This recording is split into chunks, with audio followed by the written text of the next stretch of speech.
28 January muri yeZimbabwe ndadzoka zvekare nema-updates manyama. Kana uchinge watondiona chibva uziva kuti zvinhu zvacho zvinenge zvatotanga. So kana uchinge uri panapa uchiziva kuti iwe unodeedzera kuti pasi neZANU-PF, tanga nekulike this video right now kuitira kuti ZANU-PF yacho iboyikane. Ndauya manje nhasi a lot is happening in Zimbabwe and ndiri kunyatsozishaya kuti ndonyatsotangira papi, but ndisingapedze nguva yenyu regedzai titangire pane nyaya iri kuitika. Vanhu vanga variko vanopupura, vakapupura, vakazviona zvichiitika kuNational Heroes Acre, kutangira pakupinda kwakaita VP Chiwenga. Vanhu vakutanga kuti siyana naye Chiwenga vachiimba muground. You know that thing zvakawanda zvakakonzeresa, but iyo haisiriyo nyaya hombe iripo.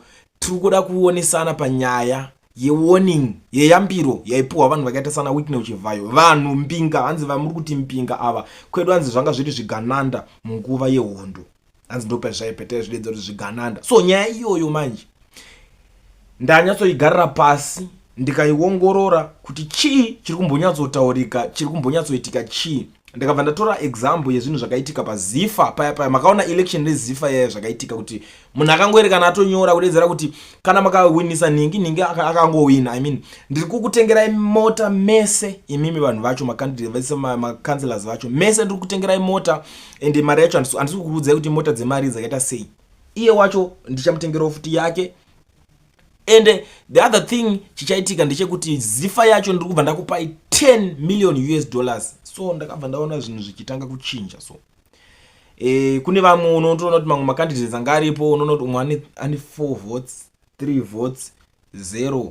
Ndo zvakatobva zvatongoitika panguva yacho iyoyo, kureva kuti pakanga patoshata, pakanga pachipisa. Saka that way iyoyo yakashandiswa ipapo, that strategy ndo mamoves anenge achicalculatewa kupolitics uku kwakatarisa kuti saka zvapana zvimagandanda zvimpinga zviri kuimba zvichisponsor 2030 whatever zvine zvichifamba zvichiti 2030 chinji vanhu vachitengerwa machikenini vanenge vachidaidiri vakauya uko manje ndo vanenge vakukonzeresa. Saka yabva angoona kuti saka zvapana ndo zvinenge zvichikonzeresa chinyararire zvake ndopangoti izvo zvamunoti zvimbinga izvo zvizvi taizviti zvigananda munguva yehondo, kureva kuti kana ivo vachikwanisa kutomboti voisa influence kuZIFA kuti tokupai mari. And the funny thing, Wycliffe Uchivhayo asiri ega nemari kuya kuZANU-PF. Kunotone vanhu vakaita sana Scott Sakupkanya anayo mari yekutowanda futi arimo muZANU-PF imomo. Kune vanhu vakaita sana Kuda Tagurei anotori nemari kudarika vese vafana vacho anachivhaya nanani vese vanenge vachiimba vachita noise, asi anenge arimo akanyarara zvake achita yari kuita. Kutone vamwe mazita mamwe ekuti anenge akanyarara chinyararire. Those guys vese vakasumuka, vese vakatanga kusponsor like chakaitika pa ngirigini papa chichinovatadzisa pakanzi pauya amendment ngirigini ngatite amend the constitution yacho ku parliament nema MP anenge mahure akasara ekutriple vakomana vaya nemadira vanoita mari vaya chichinovatadzisa kuti vanobva vangomhanyira kungovhota vakangopromiswa mota ivo vachitoti vari muparliament vachitochema kuti titengere dzimwe mota dzechitutu tikwanise kunge tichitenderera tichifamba tichiita zvenhingirigini parliament business. Vachibuda vachideedzera zvinhu zvakadaro. Chii chinozovatadzisa kungonzi ndinoda kukutengerai kana mota, ndinoda kukuitirai chakati, kana kuti kungonzi ndinoda kukutengerai kana dzimba chadzo. Chii chinovatadzisa kuti vabva vamhanya futi kunosapota that 2030. So zvinhu zvese izvozvo zvinenge zvichicalculatewa ndo pakakonzereswa noise, pakakonzereka noise yese iyoyo maiona iitika zvese zviri kutrenda izvozvo kungoonesana kuti zvenyu zvekuda kukura matumbu muchinhingirikina tinenge tichikuona. So ndiri ipapo muri yeZimbabwe ndabva ndasangana zvekare nenyaya yabuda nekuno Advocate Nelson Chamisa vari kudeedzera kuti go back to basics. There is no government that can ever prosper, succeed or be functionally effective when the majority of the citizens are not in agreement with it. Apedza zvake mukomana atobuda signing out atoenda atosiya ataura izvozvo kuti aiwa hurumende hakuna yekuti inganzi ingabudirira ikaita zvinhu zvinofamba zvinoonekera isingawirirane nevanhu vayo vairi kutonga. Ipapo ndakatarisa nyaya iyoyo yakawandira muchokwadi chaimo, asi zvinhu zvakaita seizvi kana kuti nyaya dzakaita sedzidzi ndinozowanzosira kwamuri munozondiudzawo zvamunenge muchifunga kuti munoionawo senyaya iyoyi. Ndabva ndasangana zvekare nenyaya panapa iri kubuda statement raPresident Emmerson Mnangagwa vekuZimbabwe, president vekuZANU-PF vachitaura kuti zvoni nyaya iri kuitika kuDRC kaisa SADC chairman weikoko kuZimbabwe abuda chitiri zvoni. The chairman of SADC, His Excellency President Emmerson Dambudzo Mnangagwa, expresses grave concern on the deteriorating security and humanitarian situation in the eastern DRC occasioned by the offensive operations of the M23 rebels. The chairman condemns unreservedly the cowardly attacks on the UN and SADC peacekeepers that have resulted in some of them paying the ultimate sacrifice for the cause of the peace in the eastern DRC. The chairman of SADC present his condolences to the families of the deceased peacekeepers and wishes those injured a quick recovery. The chairman of the SADC point out that SADC will assume its full responsibility and take action to deal with the deteriorating security and humanitarian situation in eastern DRC. Those responsible for the situation should be held accountable. Those responsible for the situation should be held accountable. I don't know how zvifambisa sei kuti vaite hold accountable or mutongoza kuti pangu pakutumirwa enyu masoja ekuZimbabwe. I don't know kuti pachafamba sei enyu masoja eZimbabwe vanozopinda hold accountable how ozinyona nyaya dzakaita sedzidzi dzinonetsera chinhu 1 dzinonetsera kuti vanhu vacho vanenge vachizviita vanenge vane vanhu vakatovabhekawo futi. Saka unoona kuti panopedzera pakutodhokonyanwa iwewe dhoko like makaona zvakaitika imimi zveUkraine neRussia. I think vaiveko vaipupura and vakaenda vakanotadza kudzoka vakawanda vari ikoko. I don't know kuti varida kunyatsoedza kuti kudii pastatement ravo iri randanzwawo zvangu rava kutaura saSADC chairman. Kozi zvasiyana nekuZimbabwe kwekuti munongoita zvinhu maitiro amunenge muchingoitawo iwayo. Apa it's now a different story, but let's watch and see. Ngatimbotarisa, let's wait timboona kuti chii chavari kuda kunyatsoronga kuita, chii chichaitika chacho ipapo pamusoro pazvo zvese izvozvo kana zvichinge zvaitika. Muri yeZimbabwe ndonyaya dzandinadzo dzendakamira nadzo nhasi. Ndakakubatirai maupdates ekutanga izora nhasi andauya nawo ndakakubatirai. So zvandichaita inbox yakazarisa nemaaudios 1300 and something audios dzakapinda dzese dziri kubuda dziri kuiswa. Saka don't worry, sendai maaudios enyu zvekare mamwe kana muchine something to say. Ngoma ndiyo mafresh audios, zvinhu zvamuri kutaura kanda ipapapa takutomabudisa maaudios ese. Hatina nguva yekutambisa ende akujigiwe rinopisa. Namba ndichasiya pa screen, mondiudzawo zvamunenge muchifunga. Vanenge vachida kukomenta, comment section iripo. Vanenge vane something to say, hapana chekumirira, handei tinosangana ipapapo. Varume, ngatitaurirane chokwadi varume ende tisanyepedzera kukanganwa. Ndaona vanhu vachiomberera vhidhiyo rachitaurwa neumwe comrade apo. Anga achitaura kuti tichazouya after imimi vanhu vemajaji maishandiswa neZANU-PF kuti asei nekuti asei. Chinhu chondikona pavanhu veZANU-PF vanozvitauriswa because nzara yavarova havasi kudya. Maovetereni akaita sana Mutsvangwa, vana Matemadanda nevamwe vakapiwa tuzvigaro neZANU, uchiri kumbonzwa vachitaura izvozvo vakanyarara kuti zi. But time yaMugabe vana Mutsvangwa vaitaura kuti kuona tisina kana seat 1 ine scrape inorana scrape zvayo, which means tafaila. Iko zvino izvi akanyarara kuti zi. But still hatina futi kana 1 ningirikini inorana scrape, but hachavitauri because ane chinzvimbo chaakapiwa chaanodyara.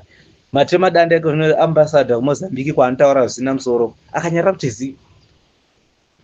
Nhasi Mutsvangwa ari kutaura zvehondo zvokuti tange vakarwa hondo yacho vari tuna Mnangagwa, but Mnangagwa ari kuda ndiwo Mnangagwa waishora pakadzingwa nauya. Mnangagwa ndobva amudzosa ndobva anyarara idhi ava right. Vese vana Chiwenga zveumbinga zvava kushora nhasi izvi zvakatanga nhasi vana Chivhayo. Anga asingazvizivi here kuti vanhu avari kuba, because akunyatsokuona kuti iye vanhu ava vakuda kumuvharira chance yake kuti atongewo, ndo paakuona sekuti vanhu vaya vashata, but anga asingazvizivi.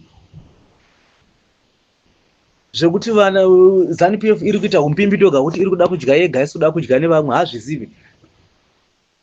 Zvekuti ma-elections aibirwa vana pachishandiswa vana Chabangu nana Chivhayo vakadya mari yetenda anga asingazvizivi.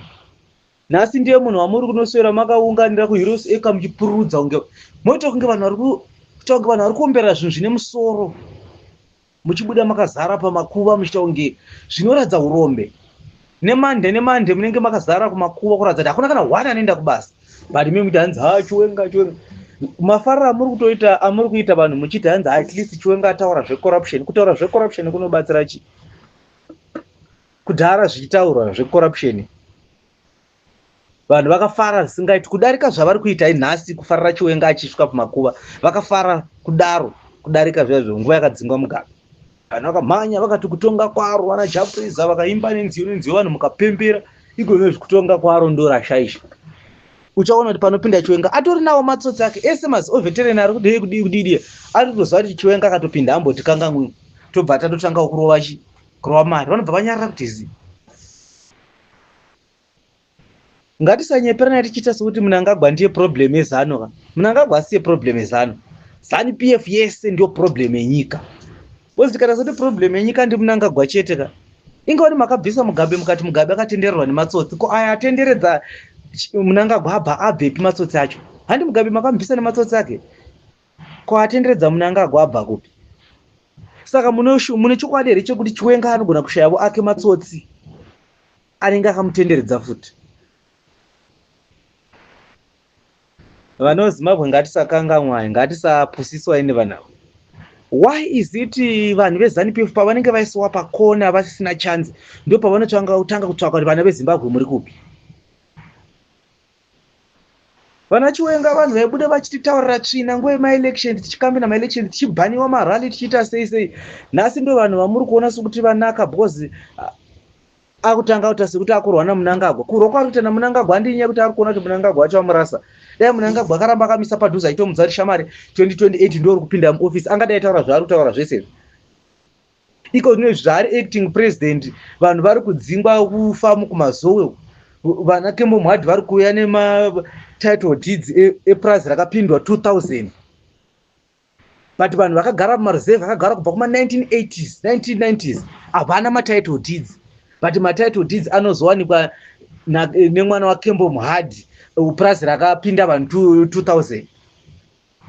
Hamusi kuona here kuti tiri kushandiswa ende tichiona sekuti hazvina basa because vamwe vakagara mutauni, vamwe vakagara kumareserve kusina kwavasina kudzingwa, vamwe vakagara futi mumaprize havasati vadzingwa. Vari kuona sekuti ava vane kodzero yekudzingwa because zviri kuitika kwavo. Saka vana Chiwenga vari right. Hapana muna right vanhu vese, hapana muna right vanhu vese vana Chiwenga vese. Vari kutongofaitawo ma-interests avo. Imi munobva matorwa, mobva manyeperwa, munoshandiswa kuti patikangodai tozodai so. Unoudza kuti hanzi tingafara kuti hanzi Chiwenga akapinda panozoitiwa ma-free elections. Ma-free elections avakaramba kubva 2008. Chiwenga asi angari army general. Vanhu vakarohwa vakakuvadziwa pachishandiswa masoja. 2018 masoja akashandiswa kunopfura vanhu. Iko zvinezvi varipo futi 2023 vakazviita same thing futi. Vaitaura kuti hanzi nyika ino inotongwa nevene. Saka Mnangagwa handi ndo vene vacho vamakati vari kutonga ndo vari kutonga. Saka chashata regai vatongeka. Saka muri kuona sekuti imimi anenge angowanawo mukana wekudya nekuba ndo vene. Yana Chivhayo yako kurwadzai because iri kuraniwa Mnangagwa. Chiwenga wacho achipinda futi atori nemamwe matsotsi ake anawo akatomirira kuba zvaari kuita because naye wacho agara itsotsika. Tsotsi atori utsinge utori Mnangagwa atori nani pana Chiwenga pautsinge hwainawo. Ane utsinge mfesi uyo. Ndokuti kana ivo general wacho vachitonza audio anotaura makakanya nyika general, makakanya nyika zvokuti payasvika haitombodi kana munhu akaita semimi kuti mutitaura kuti moda kuita president. Munhu akawina ma-elections 2023 munomuziva. Munhu anodiwa nevanhu kunzi atonge nyika munomuziva. Dzoserai nyika kuvanhu vakawina nyika kana muchida kuti tizokurespectai sevanhu. Because hatigoni kutanga kungokurespectai because mataura kuti Chivhayo imbafa. Tagara tozviziva kuti Chivhayo imbafa. Zvekuti mataura kuti hanzi corruption, tagara toziva kuti corruption irimo muZimbabwe haina kutanga nhasi. Imimi mune yamakatomboita avo corruption. tikada kutarisa pa15 billion chaipo chaipo maoko enyu arimo imi general, pagukura hwindi maoko enyu aripo. Saka hapana chinhu chakanaka chatinombotarisira kubva pamunhu, and chamuchagona kuita nhasi machembera maparara sezvamaita. Ndio pamakuda kutanga chinhu chatinongoda kuti mudzorerai nyika kuvaridzi vayo, dzorerai nyika kuvanhu, vanhu vosarudza mutungamiri wavanoda, then tozotanga kurespectana kubva ipapo. Kwezvo kuti munotaura kuti hanzi respect, tingati respectane nekuti hanzi vanhu vakutaura 2030, hazvina musoro zvinhu zvamunotaura, hazvina musoro. Masoja makadzvanyirira vanhu kwenguva yakareba, makupota muchitaura because makuona kuti Mnangagwa haana basa nemi, ane vanhu vake vakushandisa vaakuba navo. But nguva yese yaidzvinyirirwa vanhu vachirarama upenyu hunorwadza. Problem yenyu vanhu vezanu ndeyekuti imimi kana muchidya hamuoni kutambura kwevamwe. Pamunonzwisa kuti zvinhu zvashata kana imimi musina mukana wokudya, ipapo ndo patinonetsana ipapo. Gonai kufungira vamwe vanhu. Yesi makagara zvakanaka, kwamuri kune magetsi, kune mvura yakachena, kunoita sei? Ko vanhu vari kudzingwa kupurazi uku vanonogara pai? Mvura iri kunaya iko zvinezvi, vanga vatorima mbeu dzavo minda, vanorarama nei vasina chikafu? Vamwe vacho vava madhara, havagoni kana kunotanga imwe life kuti vatange kuti hanzi angaita chidhina akavaka musha. Why musina tsitsi?